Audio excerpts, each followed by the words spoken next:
was not worth the trouble. Now I walk into the barber shop and all them black people just be looking at me like, yo, Dave, what's up with your boy? Yo, nigga, yo! Not my boy. Because I don't care if you're a Republican or Democrat, if you support him or not, any objective person is going to have to admit that this motherfucker is having a terrible go of it. It really is. We've had presidents before that have done bad jobs, but this shit is worse than a bad job. It's scary to watch. Holy shit, it's like seeing a crack pipe in your Uber driver's passenger seat.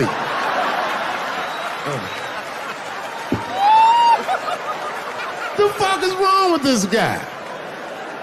Yo, he is lunching, nigga. I watched Donald Trump in a press conference, and this motherfucker had all the media gathered, and this nigga literally asked the media to their face to stop finding shit out. I was like, yo, this motherfucker is bugging. And then, I'm not even making this up, his lips started sweating. His lips. Have you ever seen a motherfucker's lip sweat? What the fuck is wrong with this nigga's lips? It's like if you're on a plane, right? You ever been on a plane? I get scared to fly. I do it all the time. I be scared on there. And sometimes the plane will hit turbulence. And then I get nervous. But I always look at the flight attendant, and she looks calm, and it makes me feel calm. But if that bitch's lips were sweating, it's terrifying. Like, yo, nigga, why are your lips sweating? What do you know? And then, I'm not even making this shit up. This motherfucker grabbed the podium, he goes, you don't know how scary the things I read in my briefings are. And I was like, holy shit, man, you ain't supposed to tell us that, bro. That's bad leadership. Even as a parent, you think I'm gonna sit my kids down? Hey, little man, come here real quick. I just wanna holler at you for a second. Yo, I'm 3 months behind on the rent, nigga, and I am worried. Very worried. Go to school and have a productive day, nigga. I was just thinking out loud, getting some shit off my chest. I'm like, what the fuck are you doing, bro? This is bad, man. Jesus Christ. All this motherfucker's ideas sound like high people ideas. Like he doesn't think these things through before he tells us. He just tells us what he's thinking as soon as it occurs to him. This shit sounds nuts. I'm gonna go to China and I'm gonna get those jobs from China and bring them back here to America. For what, nigga? So iPhones can be $9,000? Leave that job in China where it belongs. None of us want to work that hard. What the fuck is he thinking? I want to wear Nikes. I don't want to make them shits. What the fuck are you doing? Stop trying to give us Chinese jobs. I am going to bring back coal. Coal? I'm not even exaggerating. I have never in my life even seen a fucking lump of coal. I honestly don't even know what coal is for.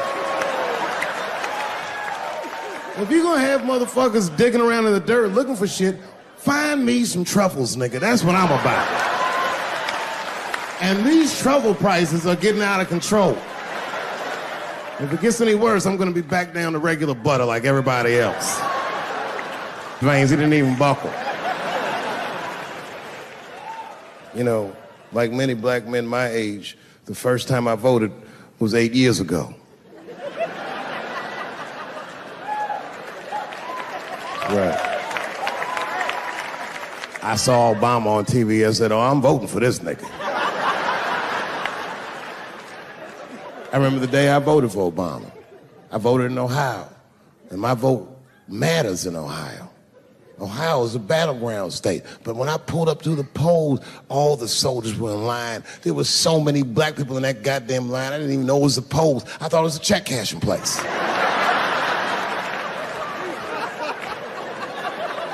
We were hugging each other, and old people were singing hymns and spirituals and shit. It was like the OJ verdict times 10 or some shit. I've never seen black people that happy. 8 years later, I'm pulling up to the polls again. This time I'm driving a brand new Porsche because the Obama years were very good to me.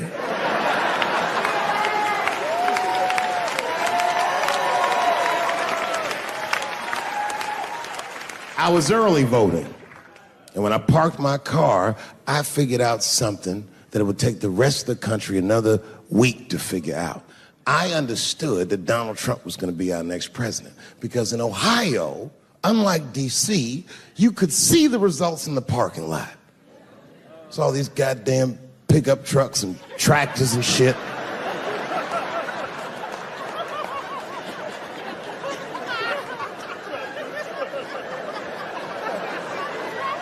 And then I walked up and I saw a long, long line of dusty white people.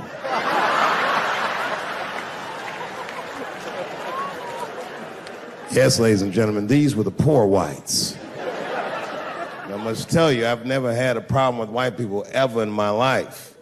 But full disclosure, the poor whites are my least favorites. We've gotten a lot of trouble out of them.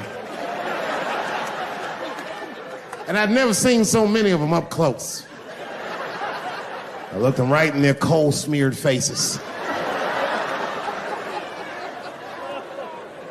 And to my surprise, you know what I didn't see? I didn't see one deplorable face in that group. I saw some angry faces and some determined faces, but they felt like decent folk. No, they did. In fact, I'm not even lying, and I didn't sound fucked up, but I felt sorry for them. I know the game now. I know that rich white people call poor white people trash. And the only reason I know that is because I made so much money last year, the rich whites told me they say it at a cocktail party.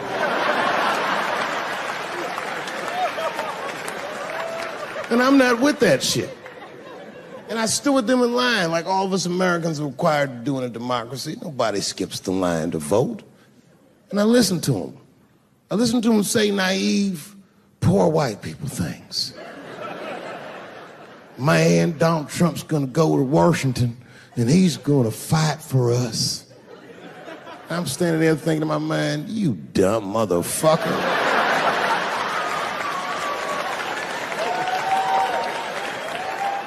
You are poor. He's fighting for me.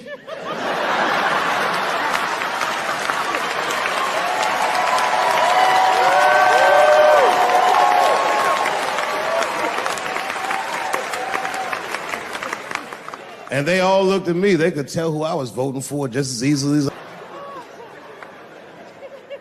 I voted that day, and then that same day I flew to New York City.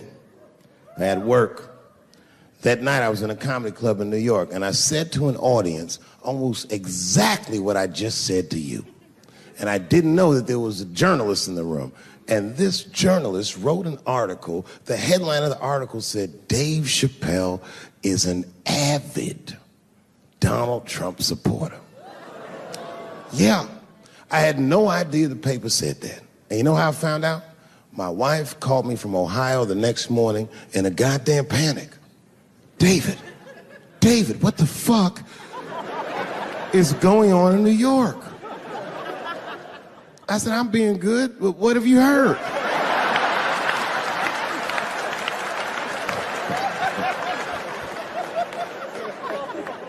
And my wife said, the paper is saying that you're a Donald Trump supporter. I was like, whew.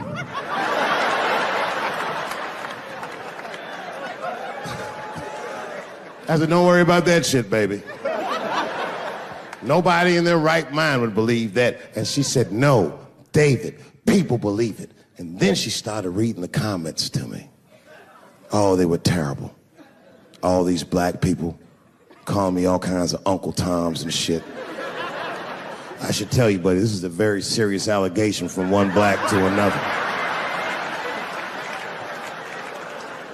I was incensed. Uncle Tom? How am I Uncle Tom, nigga? You the one that reads the Observer? Anyway, all this shit goes down, and Saturday night rolls around, and now Trump is the president, and I'm hosting Saturday Night Live.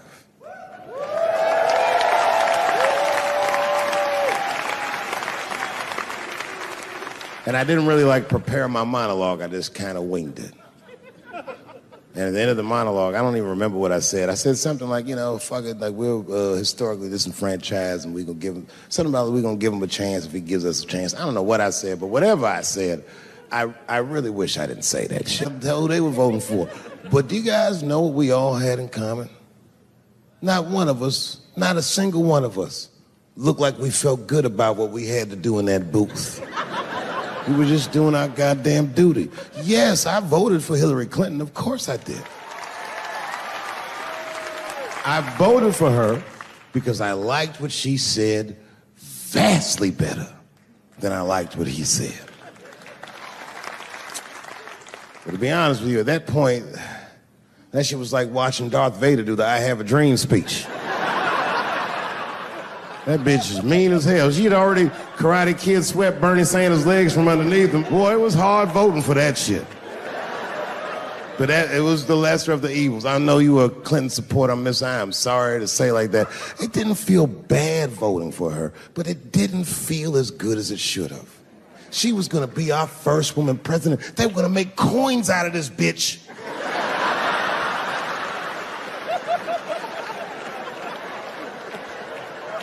And somehow she just missed the dunk. Of course she should have beat him. Of course she should have beat him. You know what voting for her felt like? It was bittersweet. It felt like I was lucky enough to eat Halle Berry's pussy. And whilst I was doing so, she fucking farted in my face, man.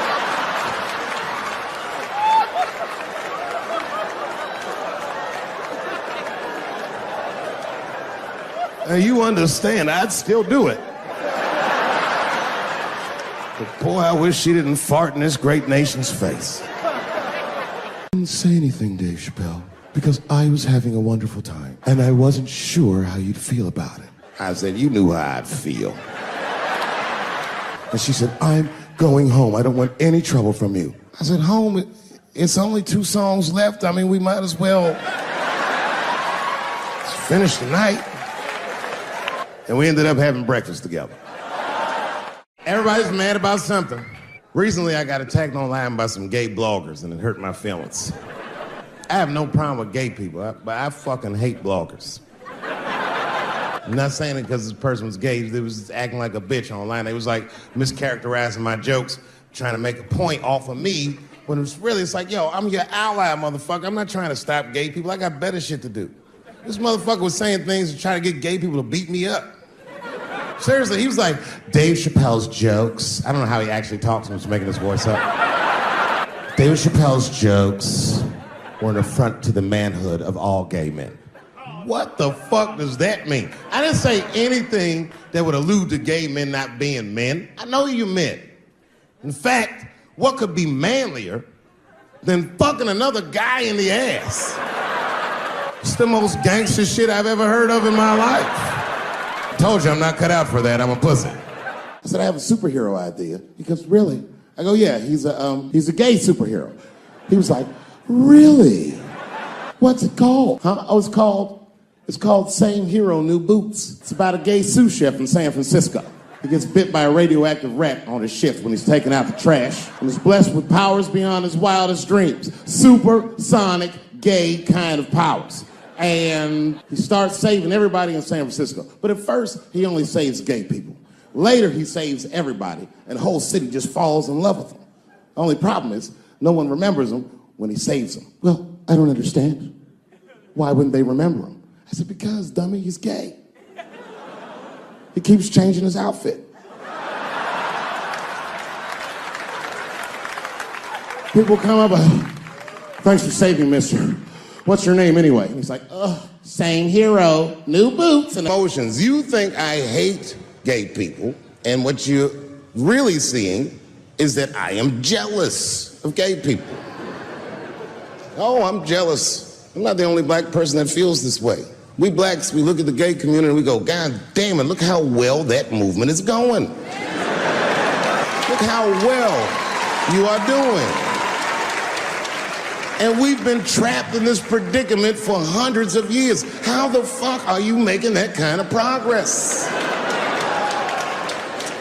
I can't help but feel like if slaves had baby oil and booty shorts,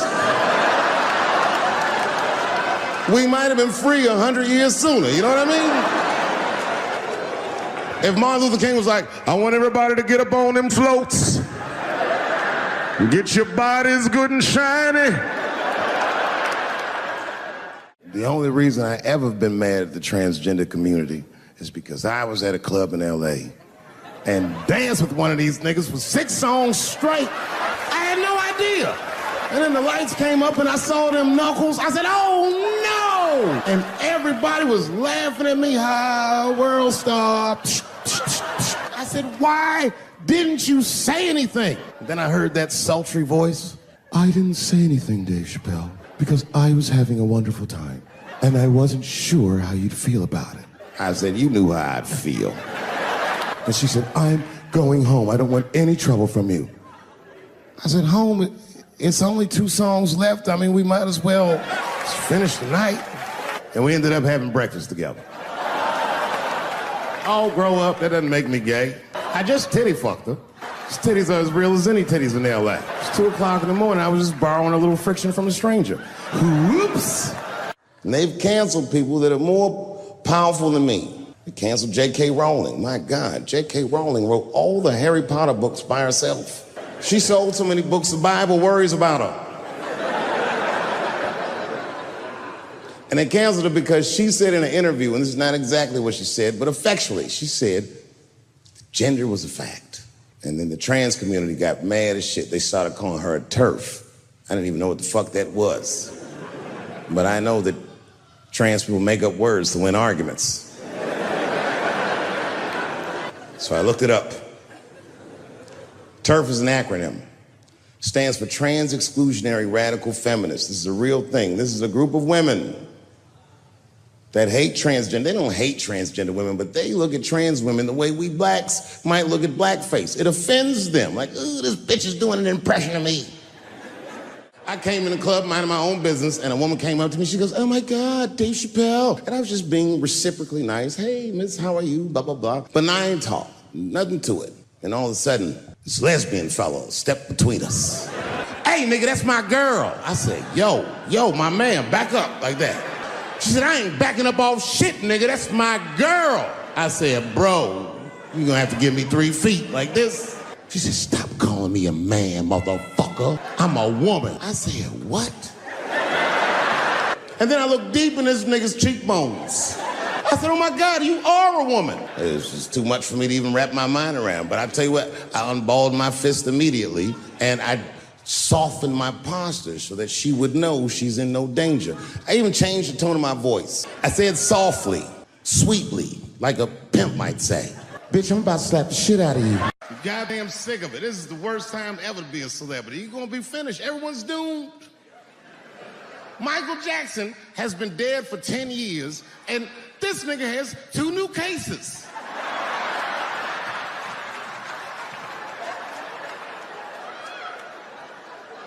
And if you haven't watched that documentary, then I'm begging you, don't watch it. It's fucking gross. I felt like HBO was sticking baby dicks in my ears for 4 hours straight. Really nasty shit. I don't want to know all these things. Turns out, Michael Jackson allegedly likes a long gander at the anus. So they said he stares at people's buttholes. That's what they said. That's how gross the documentary was.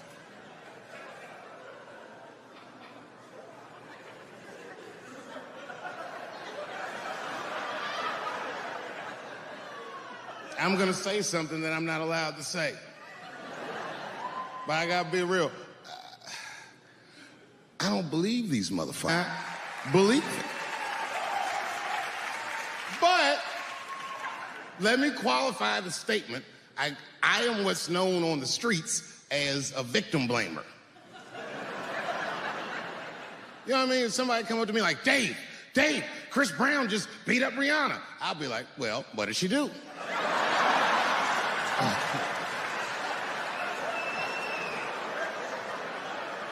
Dave, Michael Jackson was molesting children. Well, what were those kids wearing at the time?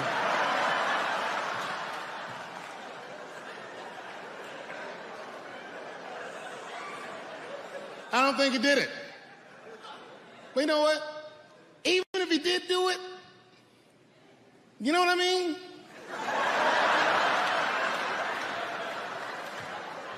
You know what I mean? I mean, it's Michael Jackson. I know more than half the people in this room have been molested in their lives. But it wasn't no goddamn Michael Jackson, was it? This kid got his dick sucked by the king of pop. All we get is awkward things.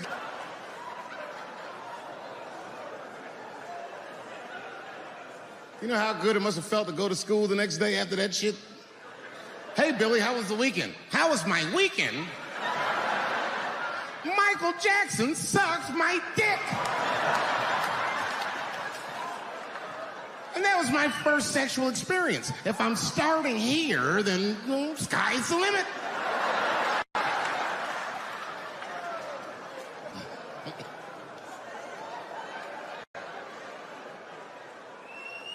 I know it seems harsh, but man, somebody's got to teach these kids. There's no such thing as a free trip to Hawaii. He's gonna want to look at your butthole or something.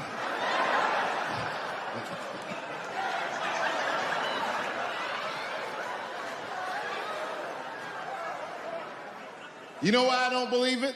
You know why I don't believe it? Because if Michael Jackson's out here doing all this molesting, then why not Macaulay Culkin? Macaulay Culkin said in an interview that Michael Jackson never did anything inappropriate with him or even around him. Think about that shit. You know, I'm not a... But if I was... Macaulay Culkin's the first kid I'm fucking, I'll tell you that right now.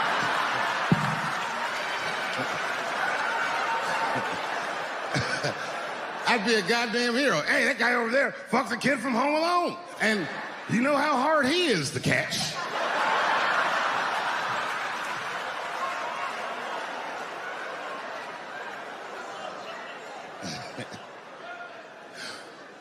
My mind's telling me no.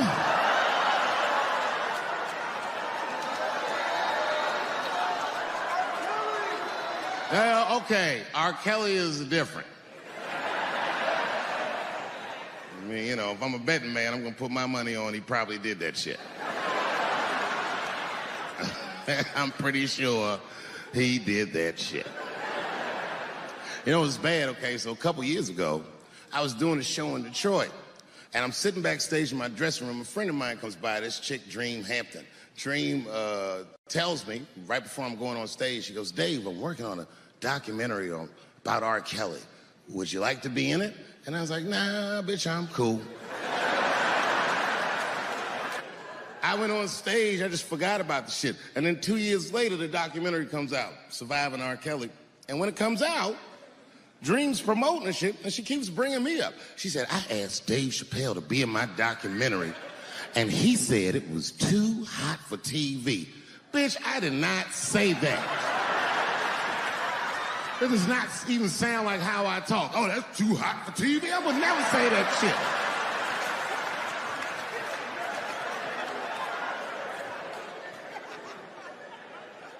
But I'm gonna tell you guys why I wasn't in the documentary. There's a very simple reason, and I cannot stress this point enough. The only reason that I didn't do it was because, and it's very important, I don't know this nigga at all. I don't know anything. I don't know anything that they don't tell me about. I don't hang out with this nigga. Nothing. So what the fuck do I got to be in the documentary for? This guy, R. Kelly, got another sex tape out now. Can you believe that shit? This guy makes more sex tapes than he does music. He's like the DJ one. Like, damn, nigga. It's a lot of tapes. The new one's so bad that they didn't even show it. I've never seen anything like this. The prosecutor in Chicago came out in a press conference and read to the media a transcript of a sex tape. Have you ever heard of such a thing? This nigga read the sex tape. And it was so bad that R. Kelly sounded guilty in the transcripts. It's fucking amazing. 16 times the girl's age was mentioned. Isn't that crazy? This motherfucker is an idiot. He was fucking her like, yeah, this is the best 14-year-old pussy I've ever had in my life. And she was like, you like this 14-year-old pussy? He's like, oh yeah, I love this 14. I'm like, man, you need to shut the fuck up. You gotta give your lawyer something to work with. You're supposed to be on the tape like, this is the best 36-year-old pussy I've ever had in my life. And then your lawyer gonna be like, Your Honor, clearly my client thought that this woman was 36, as he mentioned some 16 times in the tape. They gonna know you lying though, you know what I mean? Everybody knows no such thing.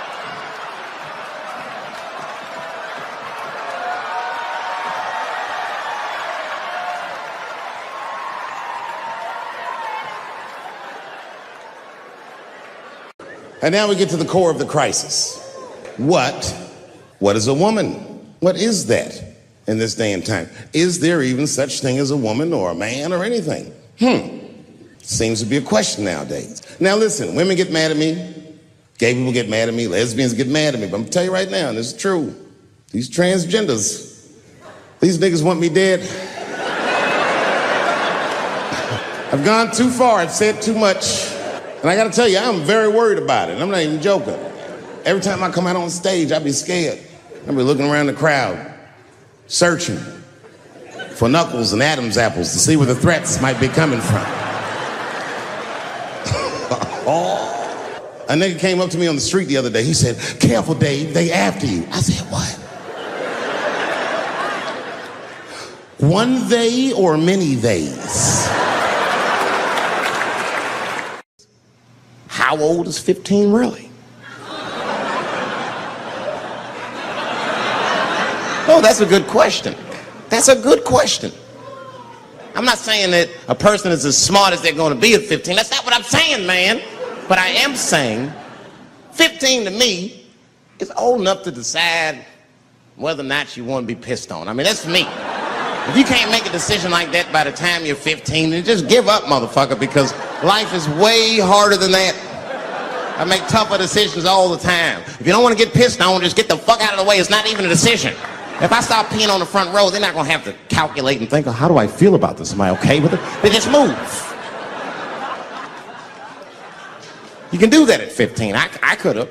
I've been 15. When I was 15, I was doing stand-up in nightclubs. I smoked reefer from time to time. Friends were selling crack. I was trying to finger fuck people. I knew what was happening around me to some degree. Getting pissed on was the least of my worries at 15. Trust me. But it keeps coming up. There's a lot of confusion around that age. Anytime 15 comes up, people freak out. Like when that girl, Elizabeth Smart, got kidnapped. Right? Remember in Utah last year, 15-year-old girl Elizabeth Smart was kidnapped, and then they finally found her and the whole country was relieved. And I was the only one saying, damn, she wasn't that smart after all.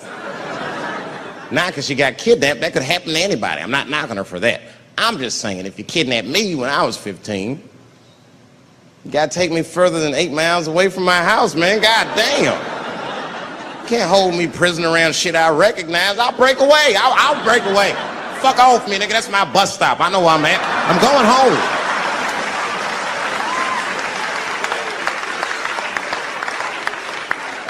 She was missing for 6 months, 8 miles away from my house. And it was a great night. I remember the late, great Paul Mooney was there. A bunch of fly-ass comedy niggas was there. And we all went backstage and was just drinking and talking shit and laughing, and Daphne stole the room. She had everyone cracking up, spinning the yarn, telling us all these crazy stories about shit she be into.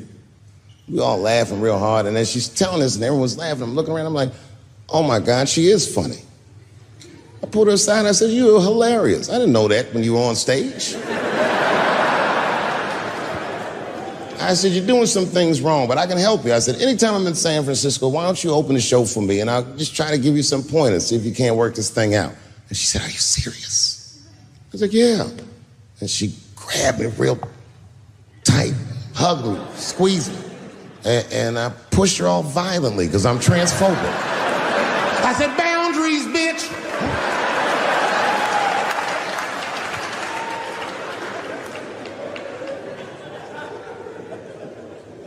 When Sticks and Stones came out, a lot of people in the trans community were furious with me, and apparently they dragged me on Twitter. I don't give a fuck, because Twitter's not a real place.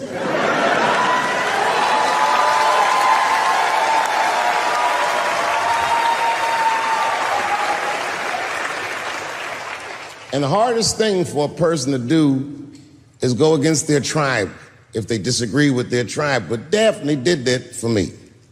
She wrote a tweet that was very beautiful, and what she said was, it's almost exactly what she said. She said, punching down on someone requires you to think less of them. And I know him, and he doesn't. He doesn't punch up, he doesn't punch down, he punches lines, and he's a master at his craft. That's what she said.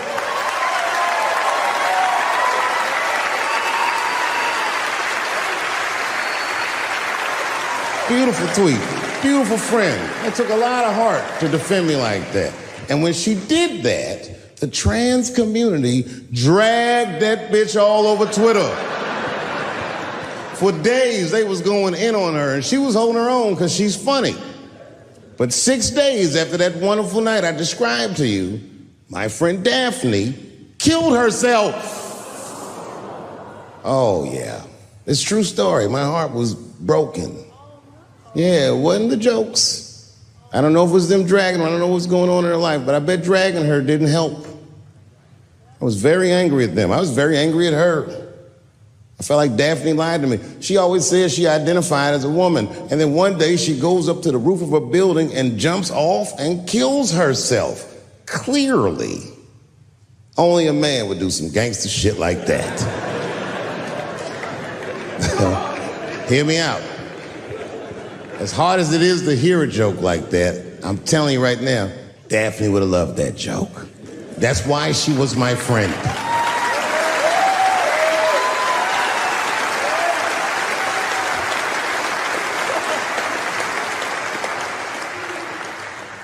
I was reading her obituary, and I found out she was survived by a daughter. And the moment I found that out, and this is true, Anderson Cooper from CNN texted me. And all he said was very nice. He said, I'm sorry to hear about your friend.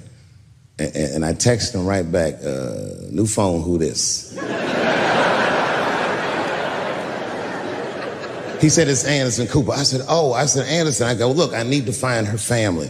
And he texted me right back with all the phone numbers and all this information. I say this to say, if you ever want to know about anything gay, call Anderson Cooper from CNN. This nigga is faster than Google.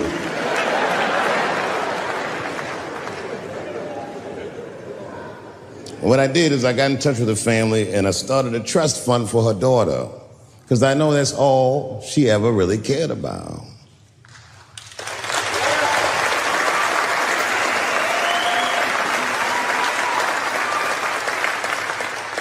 And I don't know what the trans community did for her, but I don't care, because I feel like she wasn't their tribe. She was mine. She was a comedian in her soul.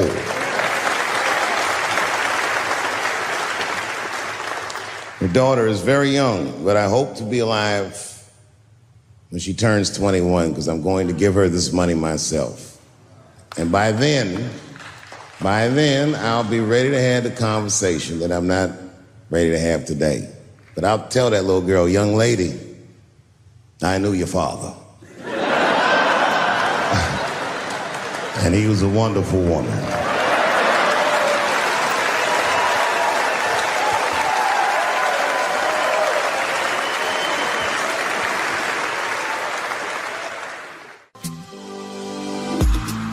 Life can get tough, chills in my bones, working too much, weight on my soul, closing my eyes, let it all go, the least I can try.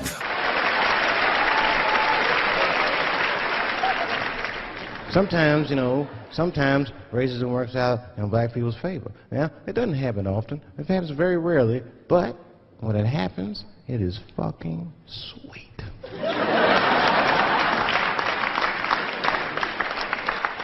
I'm serious. This one time racism saved my life, man. I was on a plane. I was coming from overseas, and I don't know how this guy got a machine gun on the plane, but he stood up, man. He said, "Everybody, get on the fucking ground! Nobody look at my face!" I started freaking out. Because he was Chinese, I was like, why is he talking like that?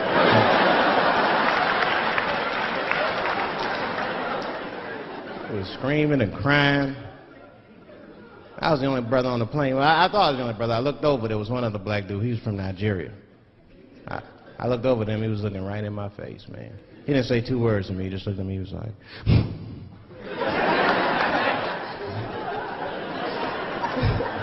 He didn't need to talk, I knew just what he was talking about. I looked right back at him, I was like...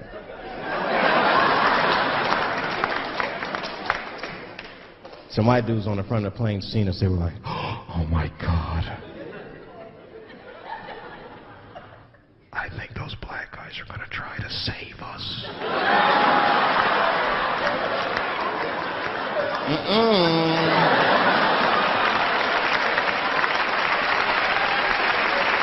We were just communicating that we understood the situation. We were both seeing the same thing. What we understood was simple. Terrorists don't take black hostages. That's the truth. I have yet to see one of us on the news reading a hostage letter and shit. They is treating us good. We all chilling and shit. I'd like to give a shout out to Ray Ray and Big Steve and Central Newport.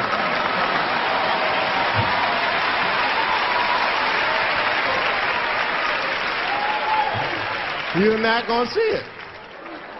Terrorists are smart. They know what they're doing there, you know. They terrorists. They know that black people's bad bargaining chips.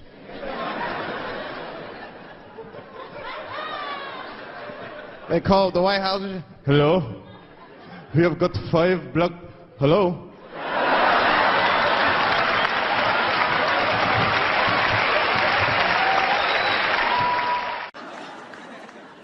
You know who I feel real bad for is Indians. Everybody feels bad for Indians. They get dogged openly because everybody thinks they're dead. These motherfuckers are not all dead, all right? With my own eyes, I've seen a gathering of 1,500 Native Americans. They were all gathered in one place. The place is called Walmart in New Mexico. There's Indians everywhere. I'd never seen Indians before. I wasn't even sure if they were Indians. It's fucked up, but I asked one of them. It's not nice, but I seen him in the sports section looking at bows and arrows. I had to say something. Excuse me. I don't mean to be rude. Are you an Indian? And he was cool. Yes. Yes, I'm Indian. Still didn't believe him. I had to test him to be sure. This is fucked up. But I had a gum wrapper in my pocket, so I balled that shit up and I threw it on the floor. And a single tear came out his eye. I said, oh, shit. had so many questions. So what tribe are you from? I am a Navajo. I said, word. I studied you in social studies. You're a hunter-gatherer, correct? He said, I guess so. That's what you wish to call it. I said, why? What do you call it? He said, I am an alcoholic.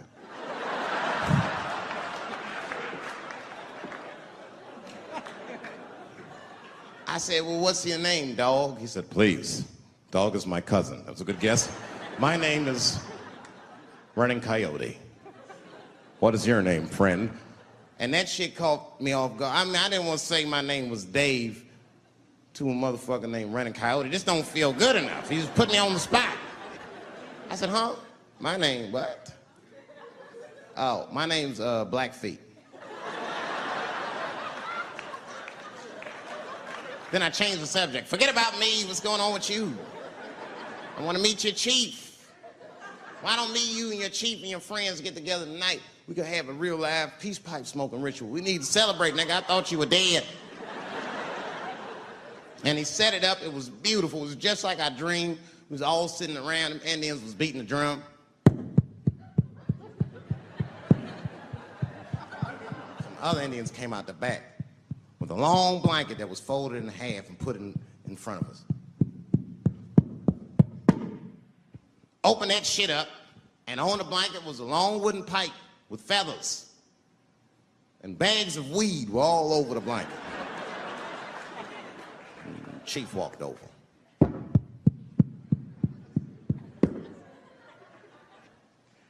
The big ones are 50. The little ones are 25. And these are 10.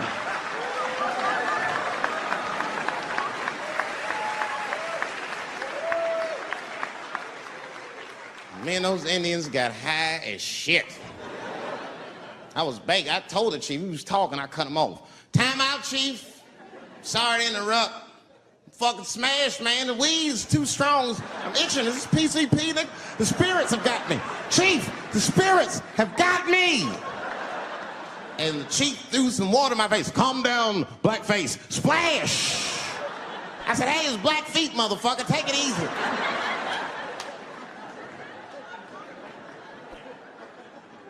Blackfeet, you're welcome to stay amongst me and my tribe for the night until the spirits leave you. And they gave me my own teepee to sleep in, which sounds nice. I personally felt like it was a little fucked up, you know, because they all had houses, man. It's like, why can't I sleep with y'all in the house and watch TV? Like, I can't be on this grass all night.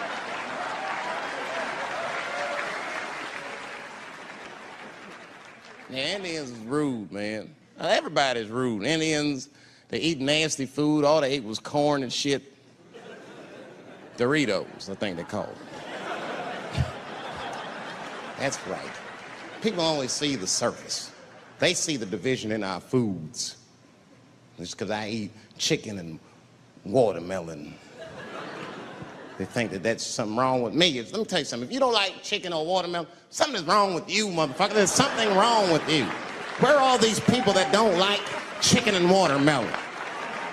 I'm sick of hearing about how bad it is. It's great. I'm waiting for chicken to approach me to do a commercial, nigga. I'll do it for free, chicken.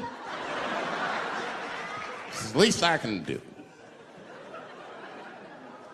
They make fun of Latin people for eating, what y'all eat? Beans, rice, corn.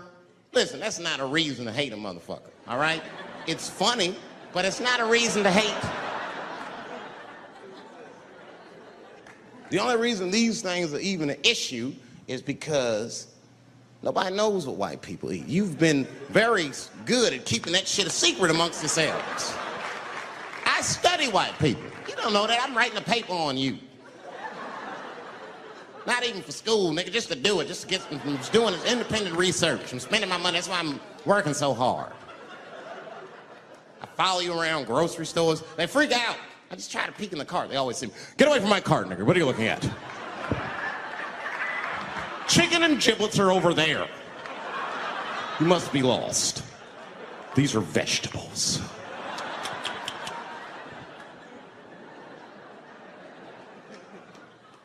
I know what you drink. See how quiet I got? Grape juice. Surprise, motherfuckers, you didn't know I knew about grape juice, did you?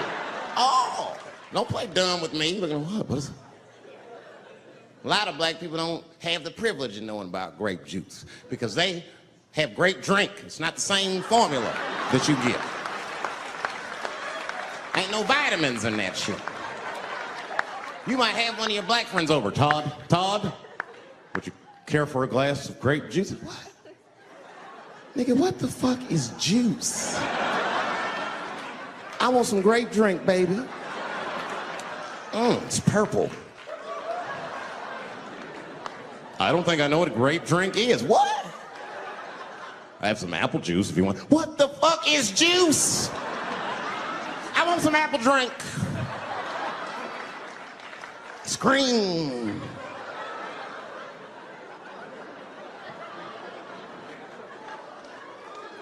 Remember that commercial for Sunny Delight when all the kids run in from outside playing and they all run to the fridge? All right, I got some purple stuff, some Sunny D. As soon as you say Sunny D, all the kids go, yeah! Watch the black kid in the back. If you ever see that commercial again, look at that black kid. He'd be like, I want that purple stuff. That's drink, nigga, that is drink. They want drink. I want all them vitamins, nigga, I want drink. Sugar, water, purple. That's the ingredient, sugar, water, and of course, purple. It's too fucking much. I got a lot of things to talk about tonight. First of all, I've stopped smoking weed. With black people, you didn't let me finish, motherfuckers. God damn. I'm sorry, black people, to break the news so publicly, but I can't smoke with you anymore. Every time I smoke weed with my black friends, all you talk about is your trials and tribulations. I'm sick of that shit. I got my own problems. Nigga, that's a waste of weed. I'm smoking weed to run away from my problems, not take on yours. From now on, I smoke weed exclusively with white people. Calm down, motherfuckers. You win by default. You got good weed conversation. All white people talk about when they get high is other times that they got high. I can listen to that shit all night. Dude, remember at Frank's last week? It's fucking smashed, man. And catalogs everything they drink. 2 shots of Jaeger, tequila, 4 bong hits, man, beer, cheeseburger. That shit is great. Only bad part is you cannot pass out around white people. Every time white dudes pass out around each other, they always do some borderline gay shit when the guy's asleep.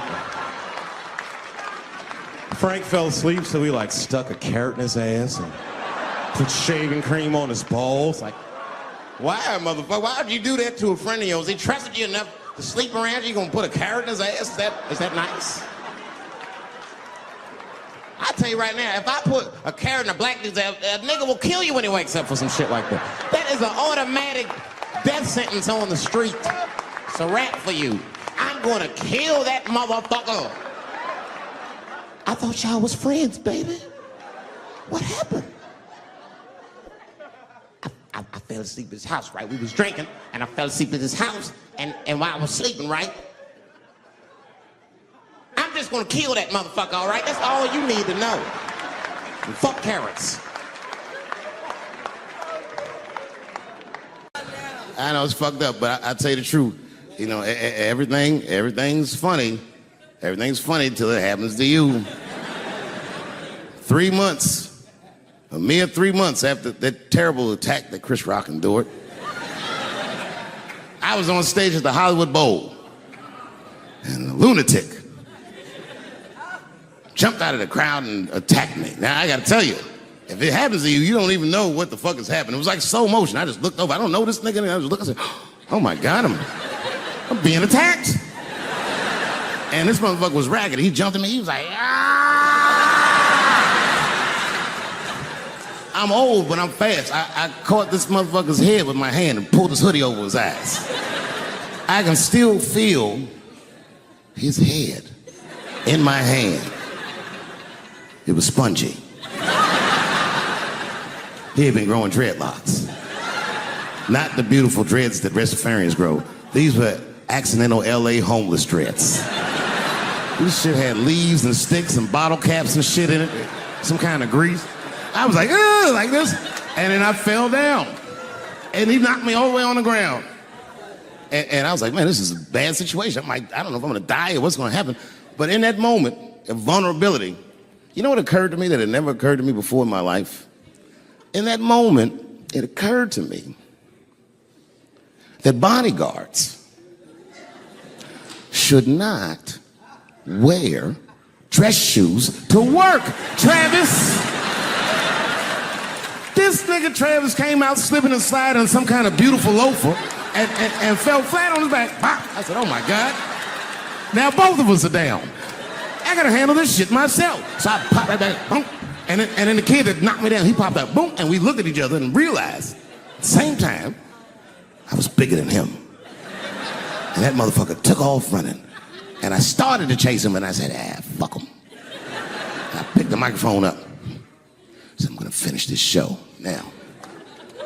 That's right.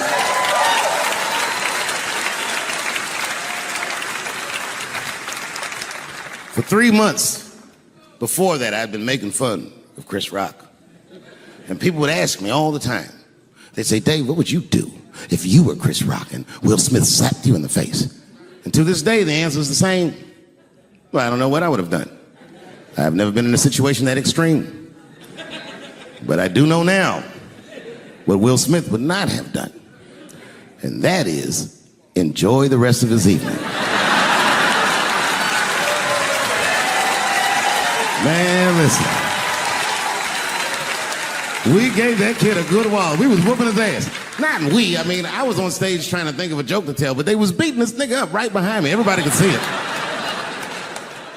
Everybody could see it. And I'm sitting up there trying to think of what to say. And I'm tongue-tied. Me, of all people, can't think of anything to say. Look at my karma. Just that moment. Of all the people in the world, Chris Rock walks from backstage, walks up to me in front of 20,000 people, grabs the mic out of my hands and looks at the crowd and goes, was that Will Smith?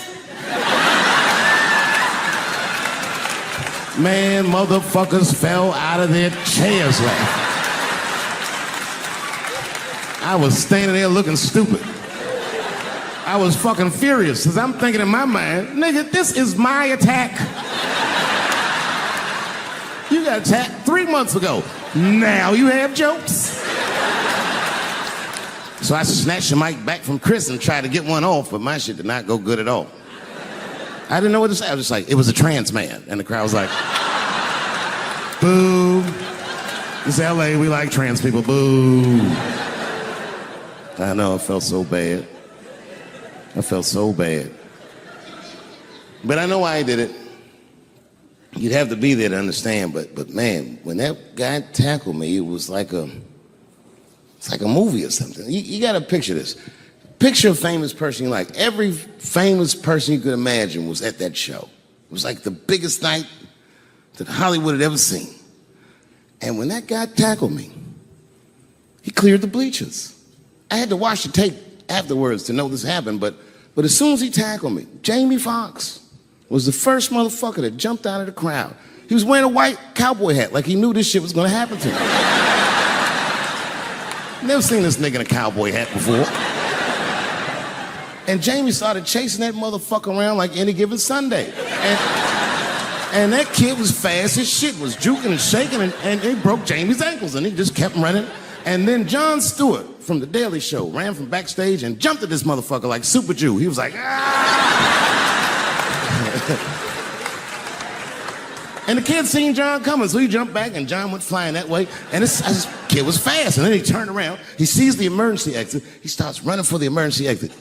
Just before he got to the door, motherfucking Puff Daddy from Bad Boy Records jumped in front of the door. That nigga was like,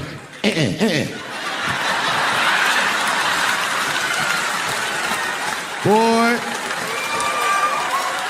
Puffy got that motherfucker. And then every celebrity just ran out because every celebrity saw themselves in me and they just started beating the fuck out of that kid. And I know Chris was backstage looking like, nobody helped me.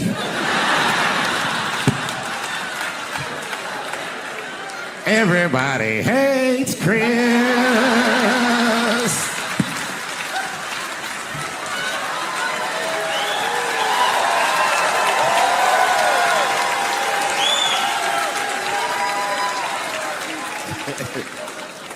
Look, it was way more intense than what you guys might have read. I don't know what you read, but the kid, while we was beating on him, reached in his waistband, pulled out a .22 caliber pistol. That shit was mayhem. Everybody started screaming, oh my God, he's got a gun, he's got a gun. And then I got scared. I was in the back, but I was scared because I knew that everybody that was with me was armed. Yes, if they had shot and killed this kid on stage at the Hollywood Bowl, like I pay you to do, Travis.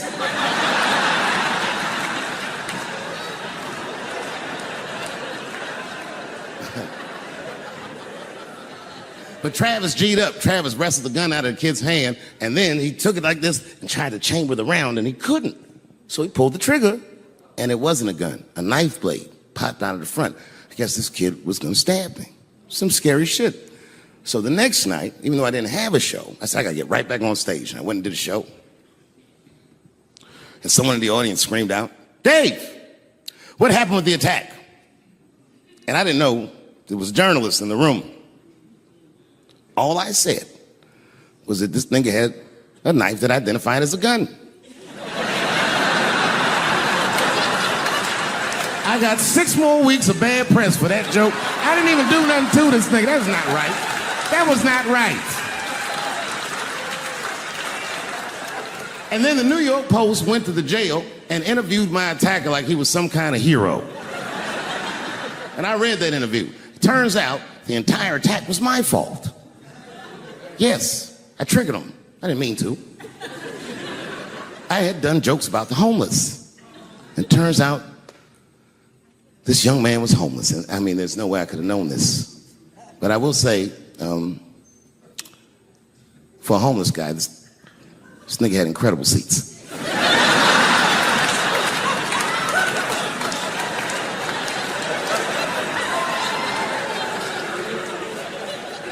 Oh, and they said I triggered him because I had done LBGTQ jokes, and it turns out this fella was a bee. That was the headline in the article. It said, Dave Chappelle's alleged attacker is bisexual. I said, alleged attacker? This motherfucker definitely attacked me. I'll show you the tape. He's allegedly bisexual. I'm gonna need to see him suck somebody's dick before I believe the rest of this article.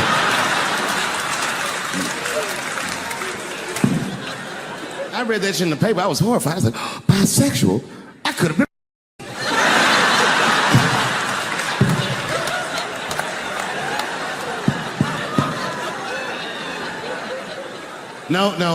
No, you know what though? It's not funny because after all that madness ensued, I went to the hotel room. I was by myself and I opened the door and my wife was in there alone. She was sobbing, like sobbing. I said, oh my God, what's wrong with you, bitch? Did you get attacked too?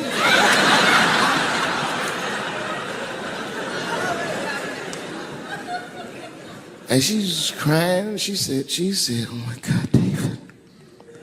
She said, if you had died tonight, me and the kids would have nothing.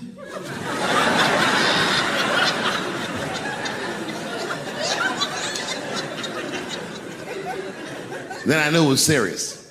So I sat down on the bed next to her. And I reached in my pocket, I pulled some keys out that she'd never seen before. She said, what are those keys? And I gently placed them in her hands. I said, sweetheart, those are the keys to my safe deposit box. God forbid anything ever happen to me. But if it does, don't even worry about it. You and the kids have everything you need in that box. I've already taken care of it. And she was looking at them keys, and I could see her mind realize what we were actually talking about. And then she just started crying harder. And to be honest with you, that made me cry a little bit too. And we hugged each other real tight.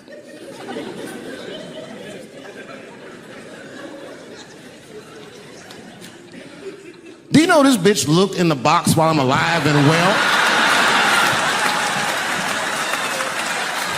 Who does that? Oh my God. And then she was mad at me. She said, God damn it, David, I opened that box. I said, you did? She said, yes, I did. And there was nothing in there.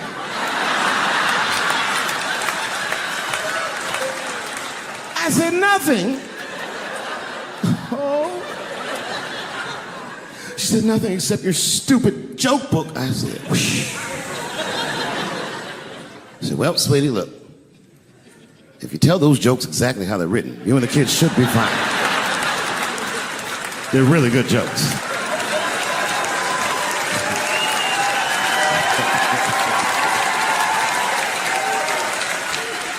She's like, good jokes? What is this shit? It went like this. Ladies and gentlemen, this next young man coming to the stage is starting his comedy career tonight. Who knows? We may be witnessing the birth of a star. Please welcome David Chappelle.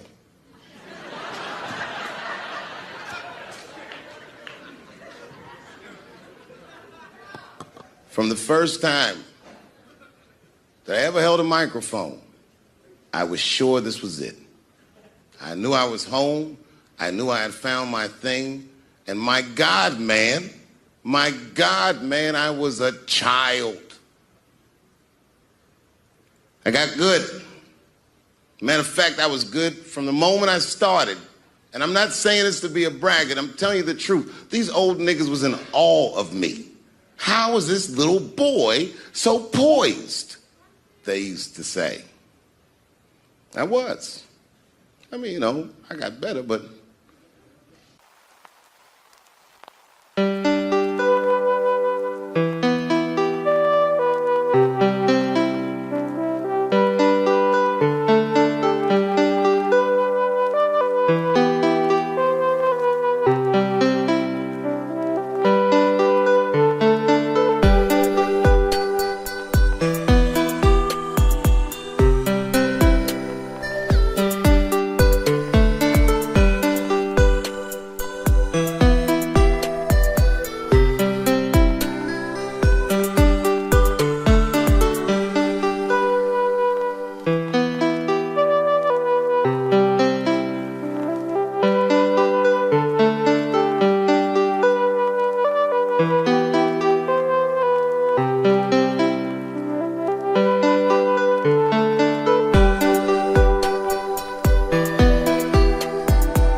Sometimes the funniest thing to say is mean. You know what I mean? It's a tough position to be in. So I say a lot of mean things. But you guys got to remember, I'm not saying it to be mean. I'm saying it because it's funny. And everything's funny till it happens to you. Whew. Well, it's the last show. Here we are, Los Angeles, the world capital of rape and dick breath. The fuck has been going on out here? Keeps getting worse. But just when you think it can't get worse, they got Charlie Rose today. It's gonna be a quiet morning on the news tomorrow. Charlie Rose, who's next? Captain Kangaroo. Everybody is raping like hotcakes. I, for one, am starting to get worried. You know, I've been in show business 30 years. I had no idea how much danger I was in. It's really some scary shit. I gotta tell you, Harvey Weinstein's probably the first person that I ever looked at a photograph of and was like, yeah, he rapes. I'm not sure this motherfucker has a choice. Not a handsome man, not a lot of meat and extra skin on his face. Yeah, he's ugly. You know the sad part is, he's done so well in life, he probably doesn't know he's ugly. You know, when you're good looking, everybody will tell you, oh, you look wonderful, you're so great looking. But when you're ugly, you gotta figure that shit out for yourself. It's a lot of putting clues together through the years. Why am I not getting in the club? I got all the right shit on.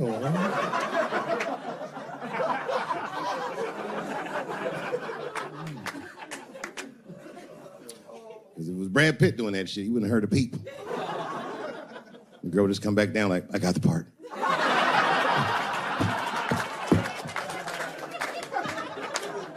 Yuck. Yet, it is important that I acknowledge, ladies, you are absolutely right. There you go. And they gotta all be mindful of that, guys, because this could happen to any of us. It could happen to me. I can see that. I can see myself showing up. Hi, I'm here for my 3 a.m. with Mr. Weinstein.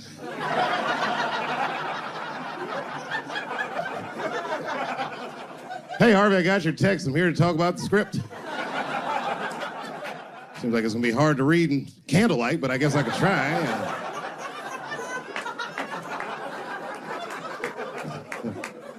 Sound like a fucking nightmare. Could you imagine that shit? Could you imagine if you was in a business meeting and a motherfucker pulled their dick out? In the middle of the meeting, I'd be like, yo, my man, this is the most unprofessional shit I've ever seen in all my days. Just let me finish, Dave Chappelle. I'll put you in all 3 Lord of the Rings.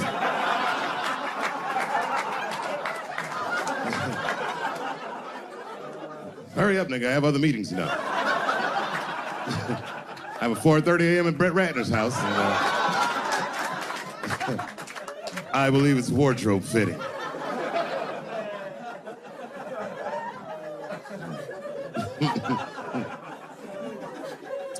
Wow. I mean, it is really bad out here, isn't it?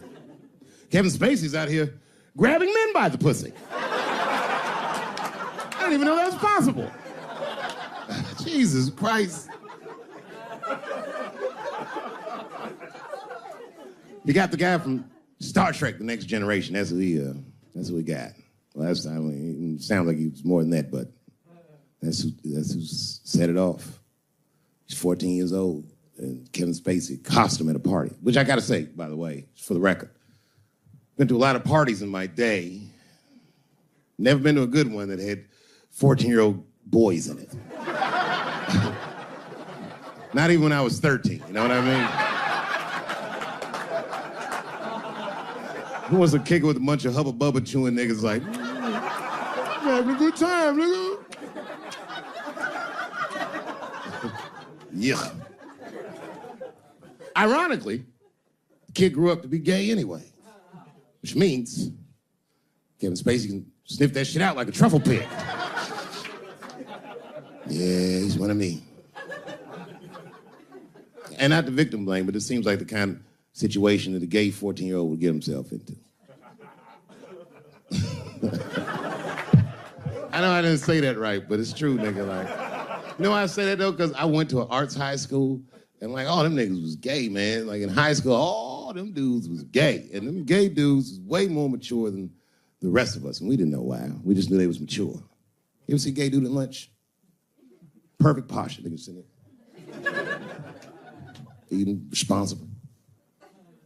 And then they take that thermos out. He'd be like, what the fuck is that?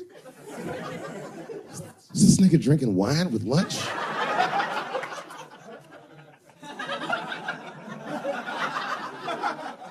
We didn't know what it was. Because we were young boys, we were just trying to figure out who we were. And we didn't realize these gay dudes was fighting to be who they knew they already were. Some impressive shit. They were fearless, the gay kids. Fucking fearless. I've never seen a scared gay dude in my life. What kind of man has no fear? You could be tied up in a hostage situation with a gay dude. Them niggas would still be like, I'm thirsty.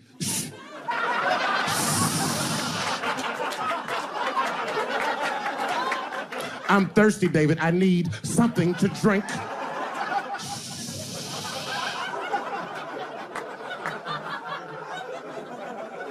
Well, then shoot me.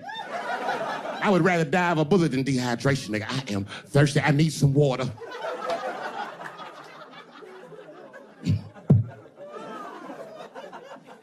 But all jokes aside, Kevin Spacey shouldn't have done that shit to that kid. He's 14 years old and was forced to carry a grown man's secret for 30 years. Jesus Christ, he must have been busting at the seams with that one. The saddest part is, if he were able to carry that secret for 6 more months, I would get to know how House of Cards ends.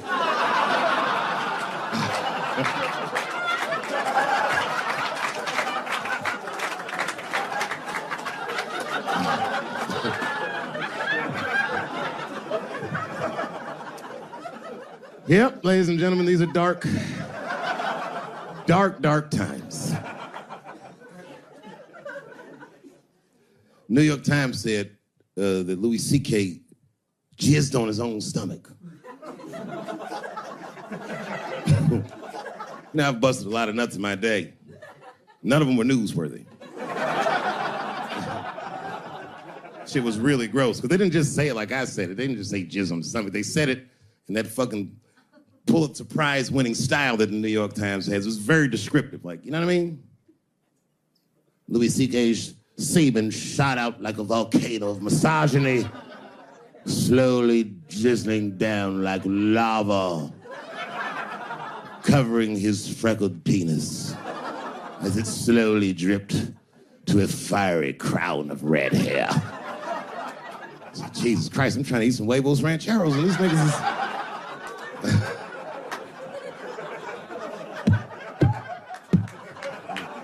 And you know, the tough part, being a comedian and knowing the motherfuckers, everybody comes up to me like, did you know? Did you know what Louis was doing? No, bitch, I did not know. The fuck you think we talk about at the comedy club? Hey, nigga, how was the weekend? Great, man. I was just jerking off in faces and coming on my own stomach, having a good time. You know how this business is. No, I didn't know. They act like we sit around like Grease. Tell me more, that she put up a fight. Dun, dun, dun, dun, dun, dun, dun, dun, dun, dun. Sorry, I don't know the choreography, but you get the point. You get the point. She was intense. But Louis was like the turning point. I mean, you know, all these allegations are terrible. Louis was the only... I shouldn't say this, but fuck it. His allegation was the only one that made me, like, laugh. If you think about it, because all his friends is reading it, and he's jerking off, and he's surprising people. He's surprising me.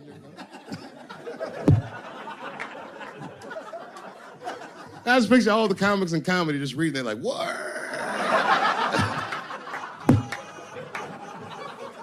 It's terrible. I know it's terrible. I'm sorry, ladies. You're right. You are right. But at the same time, I mean, you know what I mean? I don't know. Jesus Christ, they took everything from Louis. I was like, I don't know, it might be disproportionate. I can't tell. I can't tell. This is like where it's hard to be a man. One lady said, Louis C.K. masturbating in front of me ruined my comedy dreams. Word. Well, then I dare say, madam, you may have never had a dream. Come on, man, that's a brittle spirit. That is a brittle-ass spirit, nigga. That shit is too much. This is a grown-ass woman. You know what this shit is like? It's like COINTELPRO. You know what that is? It's a program that the FBI had under J. Edgar Hoover. In this program, one of the many things they did was they would track the sexual habits of anyone they considered an enemy of the state. It was a lit button. That's why they got all these fucking sex tapes with Martin Luther King fucking bitches. But lucky for us, he actually had a dream. You think if Louis C.K. jerked off in front of Dr. King, he'd be like, I can't continue this movement. I'm sorry, but the freedom of black people must be stopped. I didn't know this nigga was gonna pull his dick out and jerk off like this. I just thought we were gonna get a couple of drinks and chill. Show business is just harder than that. Them women sounded like, I hate to say it, y'all, they sound weak. I know it sounds fucked up, I'm not supposed to say that, but one of these ladies was like, Louis C.K. was masturbating while I was on the phone with him. Bitch, you don't know how to hang up a phone?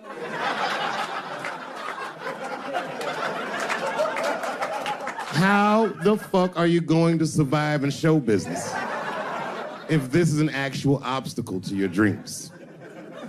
I know Louis is wrong, ma'am. I'm just saying I'm held to a higher standard of accountability than these women are. Don't forget who I am.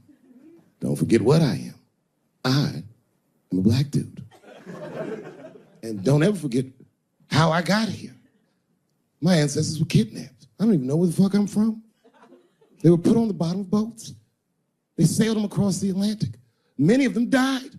Only the strongest survived. And once they got here, they beat the humanity out of my people. They turned us into beasts of burdens. They made us do their work. And the irony is, hundreds of years later, they called us lazy. We fought in the Civil War. We damn near freed ourselves. And then in Reconstruction, black people did great. My great-grandfather was a very wealthy man. But then the black coats came, Jim Crow came. There was 100 years of unspeakable oppression again. Lynchings, all kinds of terroristic acts to keep us in the margins of society. And yet we still fought. And Dr. King was born. And then things got better. 20 years after Dr. King was assassinated, Michael Jackson was moonwalking on television. Something, something, something, Barack Obama.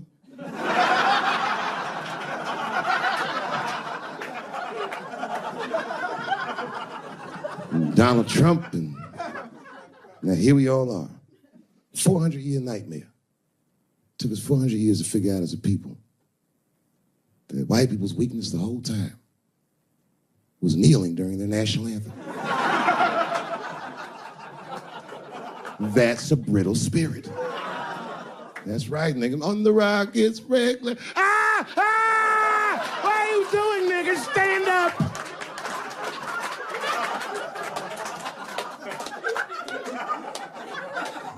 The Vice President of the United States got involved. Mike Pence got involved. He went to the game himself. These niggers will have to stand when they sing that. And all them football players looked up in the stands and saw Mike Pence. Is that Mike Pence? Come on, y'all. Wu-Tang. Pow! Oh! Foiled. Brittle spirit. I could kill every white person in America at one time. You know how I do it? I would just wait for the Super Bowl. And right when they sang the national anthem, I'd have O.J. Simpson walk to the 50-yard line with them bad knees. Is that O.J. Simpson on the field? What the hell is he doing here? Oh, I know what he's gonna do. Stop him!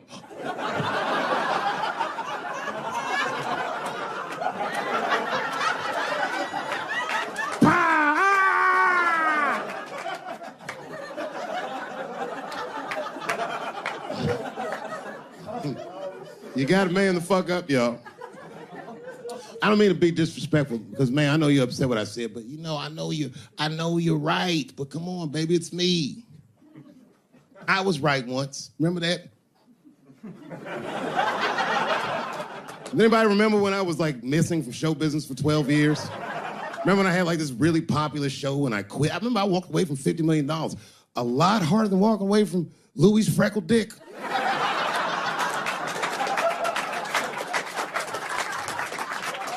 I didn't know that I'd ever work again. And yet here I am tonight. Did my dream die? No. I remember that shit. You don't remember that when I quit my show? Remember I went on the way out the door, I said, something's wrong in Hollywood. I believe they said I smoked crack. That's right, I remember. Remember they called me crazy. So really, you know, you're right, ladies. Congratulations. Enjoy it. And they're coming for you, bitches. They're coming for you. One person that's uncomfortable, you know who's the most uncomfortable motherfucker in the room? The nigga that's right. I was right at an orgy once. Nobody fucked me.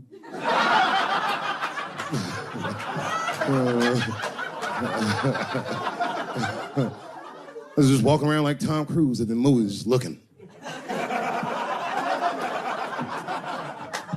And ruin the whole orgy by accident. It's easier to ruin an orgy than you think. All you gotta do is wait for it to get kind of quiet and then go, ew.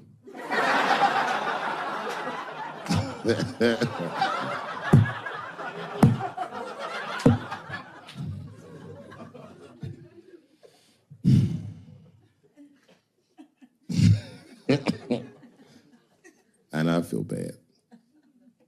But I just feel like this is all happening for a reason.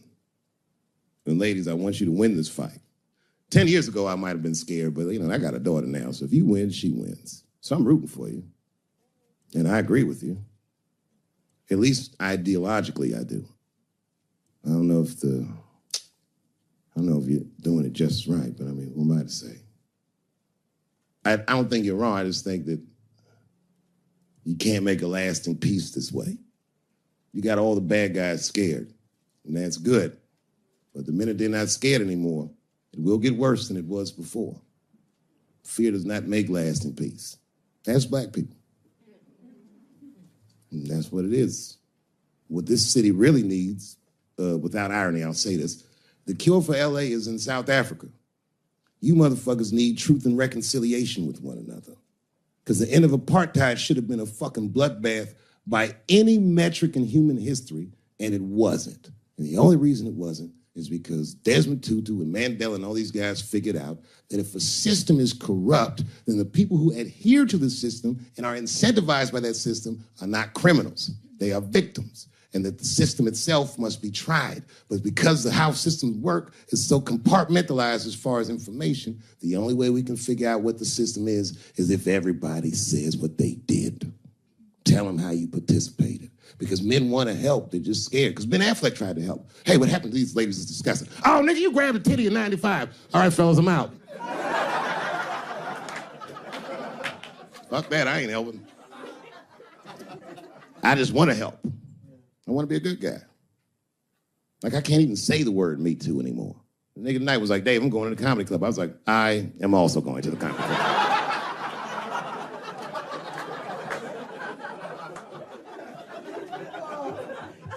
And I didn't even know it was happening, but I guess I became like a feminist in the last 3 weeks because I can't watch porn the same.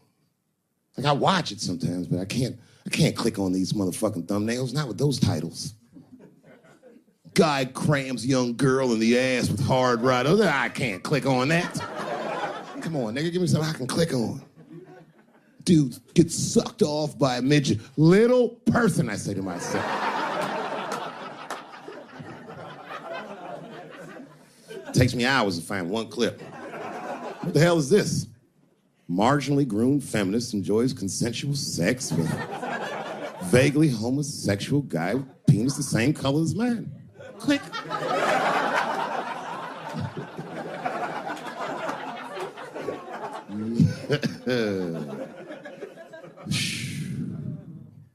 You notice a lot of black dudes haven't been getting Me Too. I don't want to jinx myself. You know why, though? Obviously, black women go through the same thing, right? The reason is because black women from slavery won't tell on us because they know that no matter how bad we black dudes are, white dudes are very mean. They're scared to see us get punished. My wife is Asian. She tell on me in a goddamn second.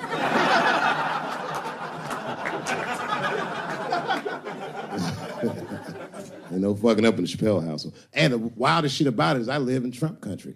I live amongst the tiki torch whites, poor white people. And I'm rich. If it's ever pitchfork time, nigga, I'm in a lot of trouble. And nobody in my family believes me. I be trying to tell the kids, man, we gotta run these drills. They're like, we don't want to run your stupid drills. Too bad, son, you have to. Tiki torch whites come upside, what are you guys supposed to do? Come on, Dad, what are you guys supposed to do? Squint our eyes and stand next to Mom. That's right.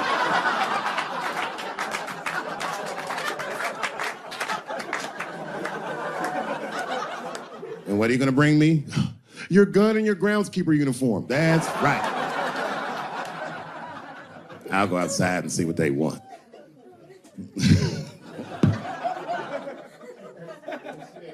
It is wild, bro. Where you from, man? Where you from? New York. You from, what, Manhattan? Brooklyn. You are from Brooklyn, aren't you? You look like you can rob somebody with a hammer.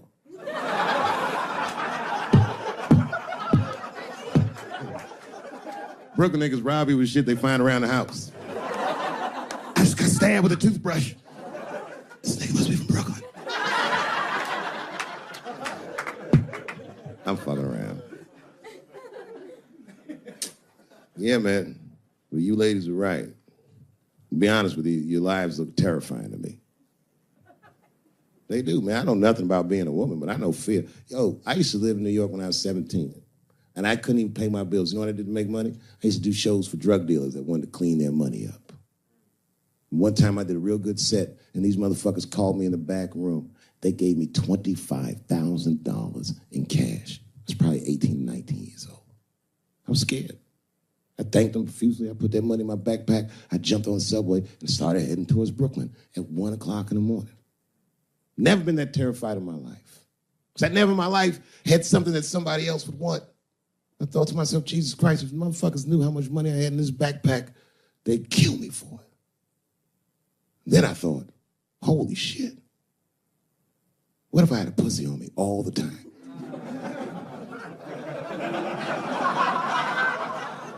That's what women are dealing with. I'm gonna tell you right now. It's real talk. If them same drug dealers gave me a pussy and said, put this in your backpack and take it to Brooklyn, I'd be like, nigga, I can't accept this.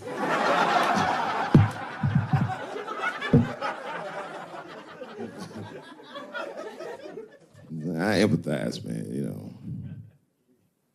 Everybody gets mad because I say these jokes.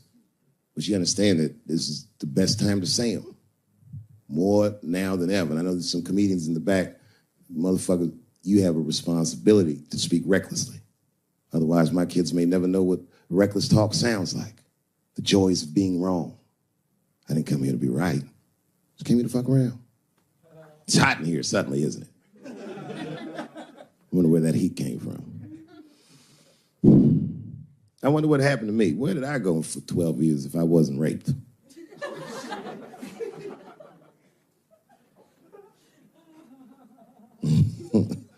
Maybe there's something else going on. Maybe these rapes aren't even the worst of it. Wouldn't that be something? Wouldn't that be something? You can go ahead and go to the bathroom, Brooklyn. You don't need to hear this shit.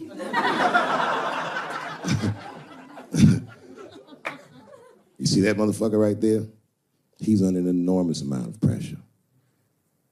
He is. Just being big and black with that hairdo, nigga, motherfucker's a suspect for everything. Except white-collar crime.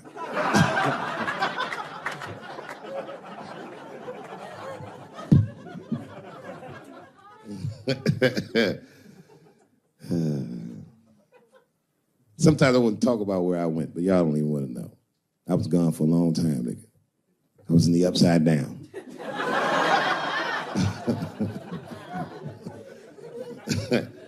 Scary being a white dude now, isn't it? A little bit, no? Well, you're not gonna get me too. But you know what I mean? It's funny for black dudes to see white people go through this because this is how it always is for us. All my heroes is either murdered by the government or registered sex offenders. Sad, I know, man. But we've already been through it, like Michael Jackson. Remember when they said all that shit about Michael Jackson? They never proved anything till his dying day, but they said that he did some very heinous things. And one time I watched a documentary about it. They were talking about all the shit Michael Jackson allegedly did. And as they were saying all these allegations, he started showing pictures of his home, the Neverland Ranch. You ever seen Michael Jackson's house on television? Well, the short of it is, there's a lot of things for kids to do with that place.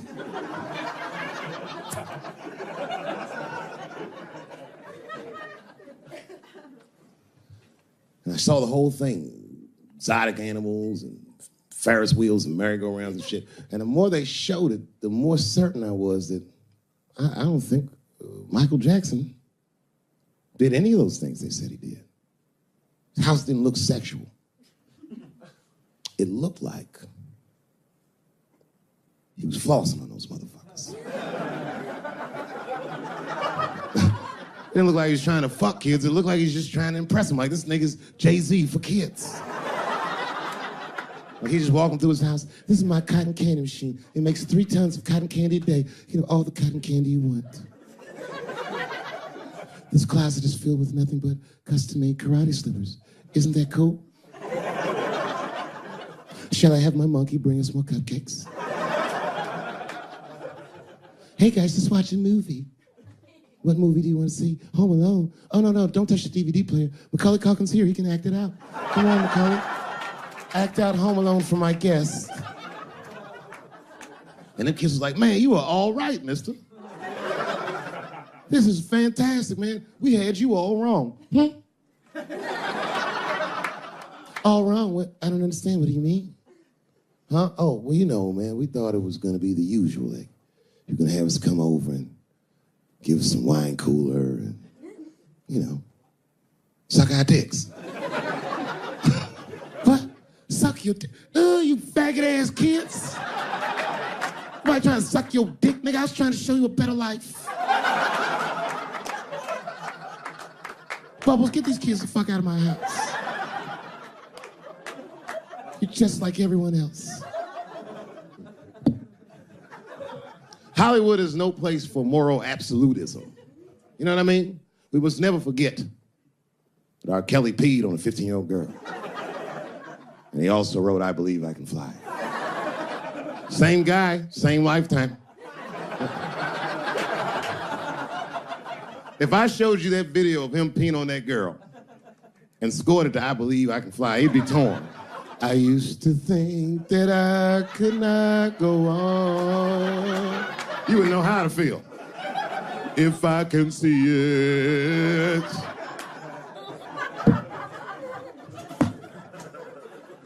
It's okay, my career ended many years ago.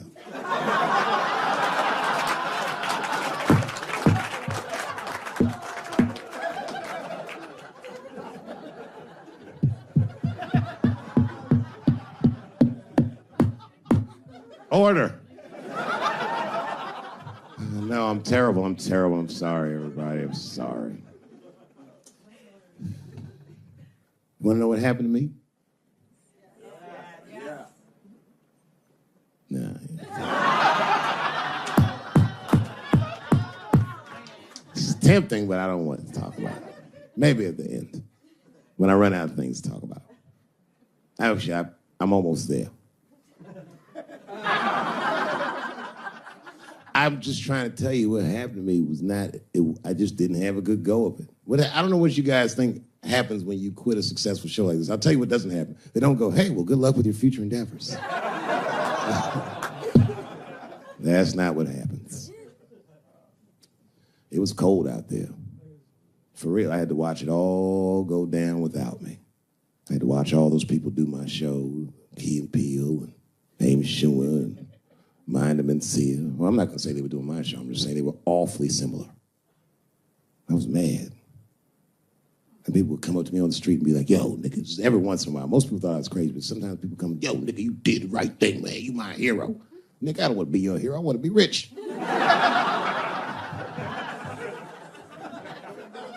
Never choose to be a hero, because heroes die uncomfortable deaths. All I wanted to be was Paul Revere. I just needed one heroic moment, you understand? Paul Revere's ride was only one night. And then 40 years of him being like, hey, y'all, remember that time everybody was asleep and I was up and the British was coming? Boy, it's a good thing I was awake, nigga. Everybody be dead.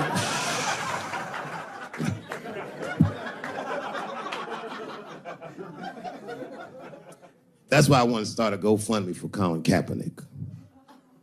I do, man. I'm fascinated with him.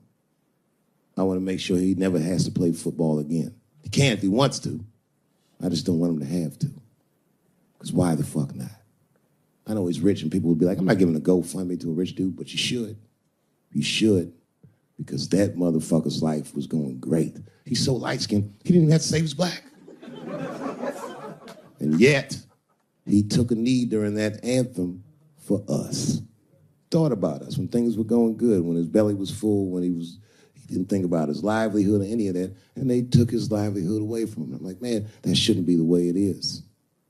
Every fucking person that takes a stand for somebody else always gets beat down, and we watch it. Over and over and over again, we watch it. But we should pay those motherfuckers for blowing the whistle, because they make our lives better.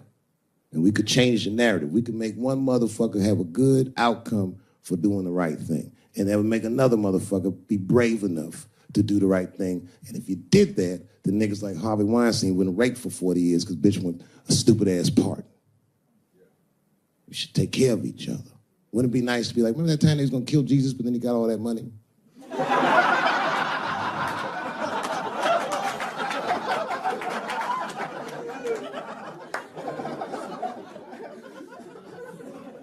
Real talk, man. It's not a racial thing. It's about us making our society better. It's about like even these women that are coming forward and they will say they're brave, and many of them are. And a few of them sucked the dick and got buyer's remorse.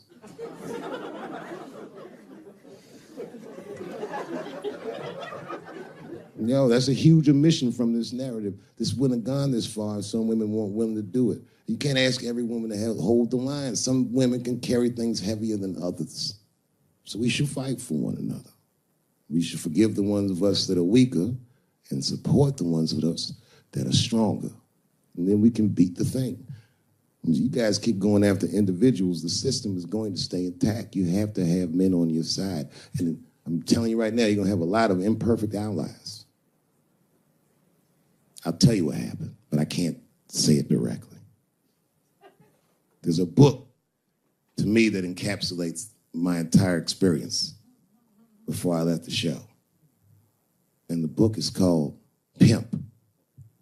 It's written by a guy named Iceberg Slim. Yeah, bring it up here. This is Matthew. Matthew is from France.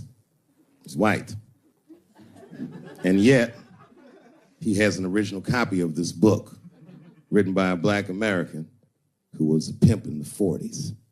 Iceberg Slim, his real name was Robert Beck. He got the name Iceberg because he was in a bar in Chicago and there was a shootout in the bar and a bullet went to this nigga's hat and he still finished his drink. Pimps love shit like that. They say, man, you ice cold. And he said, I like that. And it stuck. This book is so heavy in the front. It has a glossary of pimp terms because the ideas are so foreign to the American ears. For instance, do you know what the phrase mileage on a hoe means? Of course you don't. Mileage on a hoe is a very wild concept. It means that pimps understand there's a finite amount of bad shit a person can do before they'll lose their fucking mind. And a good pimp can look at a woman that he's never seen before and call it, she's good for 500 fucks. That's her mileage. Anything over that, that bitch is gonna spill. They do it to you. Why the fuck do you think most of us work from 9 to 5? Because 9 to 6 might kill a bitch.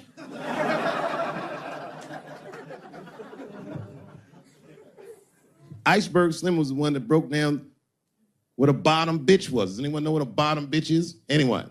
What's a bottom bitch, sir? It's your prostitute that's the best out of all of them, that brings in the most money.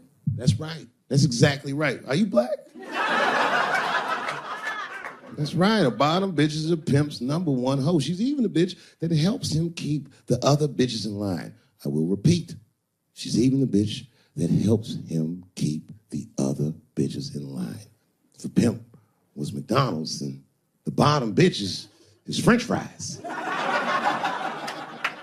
The rest of them bitches like fish sandwiches and cherry pies and shit like that. Iceberg Slim breaks down some of the coldest capitalist concepts I've ever heard in my life. He describes in detail how these men break women so that they will give them the money that they make with their own bodies. There's a story in here so cold it makes me shudder to think about it. Well, Iceberg Slim is trying to control the woman that he finds uncontrollable. So he asks older pimp how he can rein her in. And the older pimp says, oh, that's easy, Iceberg. All you have to do is beat that bitch with a coat hanger and then run her a bath and give her some pills. She'll be so grateful that you fixed her that she'll forget you were the motherfucker that beat her in the first place. That's some cold shit. Now, at the end of this book, Iceberg Slim tells a story. It's kind of the crescendo of the book. And in the story, Iceberg Slim's bottom bitch is at the end of her mileage. If she was good for 500 fucks, she was at 498.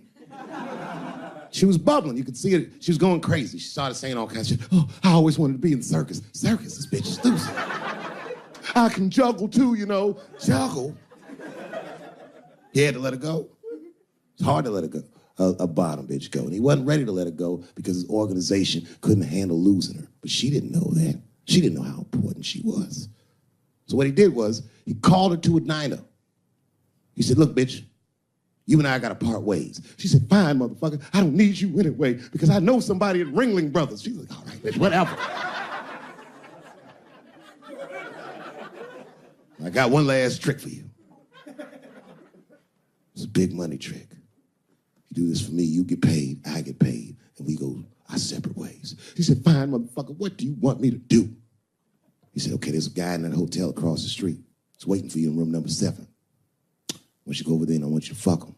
But before you do, I need you to put some of this stuff in his drink. And then he's gonna fall asleep. When he does, there's a briefcase on his bed. Bring the briefcase to me. That's the trick, bitch. Can you handle it? She said, fuck yeah, I can handle it. And I can't wait to get rid of you. And she ran outside, jumped on a unicycle and pedaled across the street. And Iceberg watched her. He's like, man, she's pretty good. Man, if I never jerked off in her face, maybe she would have been in the circus right now.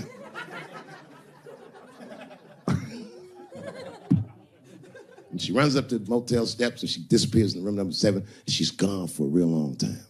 Real long time. So long, in fact, that Iceberg got a little worried. But then, suddenly, she came back. He said, what's going on, bitch? Where's the briefcase? She said, I didn't get it, Daddy. He said, what do you mean you didn't get the briefcase, bitch? What's wrong with you? She said, oh, I did everything you said, but that man don't look right. Something wrong, Daddy. He said, what do you mean something's wrong, bitch? Did you put that stuff in his drink? She said, I did everything you said, Daddy. I put all of it in his drink. He said, wait a minute, bitch. Wait a minute. You put all of it in his drink? Now he had to see for himself. So the two of them go across the street to the motel, and they go into room number 7, and on the bed, laying lifelessly, is the white man that she was supposed to fuck. And Iceberg said, you right, bitch, she don't look good. What the fuck? So he called a friend of his that was a doctor that was close by. And the doctor came in, gave the guy a thorough examination, and told them both what was obvious. Slim, this motherfucker is dead. Oh, God, Daddy. Oh, no. Oh, no, we killed him. He said, calm down, bitch. We didn't do anything. You killed this motherfucker. And then he reached under the bed and he grabbed the briefcase. He popped it open. It was filled with money. More money than any of them had ever seen. And Iceberg took a little bit of the money and gave it to the doctor. And the doctor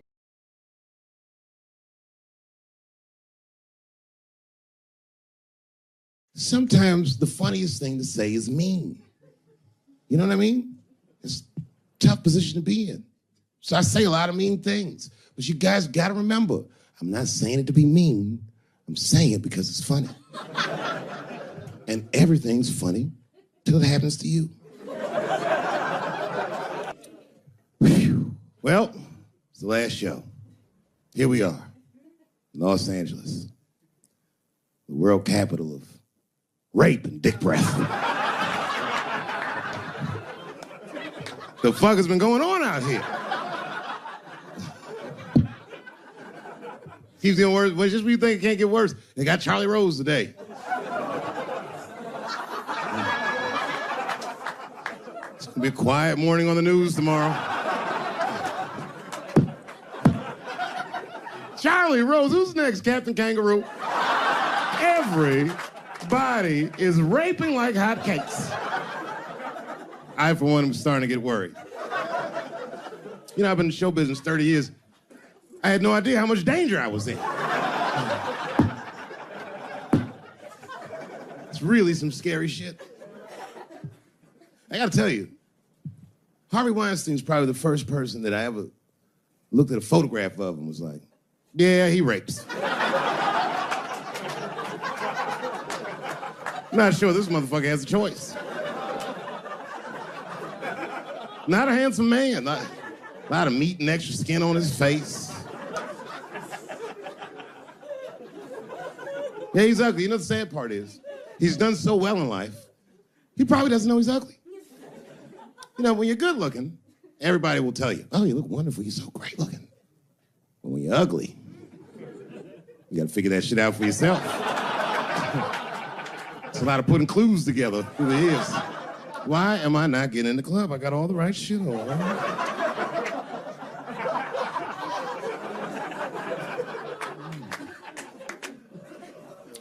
Because if it was Brad Pitt doing that shit, he wouldn't have heard a peep. The girl would just come back down like, I got the part.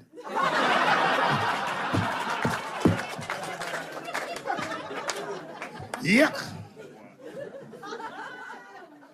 Yet, it is important that I acknowledge, ladies, you are absolutely right. There you go.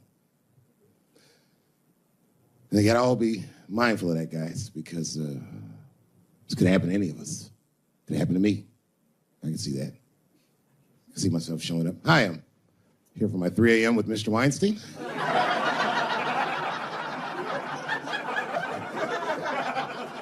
Hey, Harvey, I got your text. I'm here to talk about the script. Seems like it's gonna be hard to read in candlelight, but I guess I could try.